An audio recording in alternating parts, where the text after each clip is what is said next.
da Associação Comercial e Empresarial de Castro, o senhor Júlio César Ramati. Boa noite a todos. Guedes, obrigado pelo convite para compor a mesa. Vou representando a Associação Comercial de Castro. Primeiro, parabenizar o Guedes pelo quarto ano da Turquia, viajando o mundo aí, né, Guedes? Levando a nossa Castro aí, não só para a nossa região, Paraná, o Brasil e o mundo.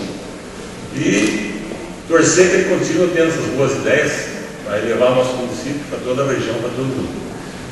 Guedes, também gostaria de dar um aviso, porque tem muitos empresários aqui presentes, dizer que a Associação de Castro está apta a fazer a certificação digital. Todos os empresários sabem que é obrigado a fazer, e com um diferencial muito grande, em torno de 30% abaixo do preço praticado na região.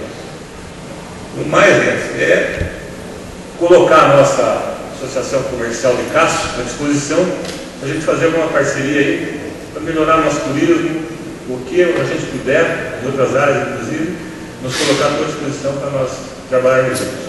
É isso, muito obrigado mais uma vez, parabéns ao Guedes e a sua equipe.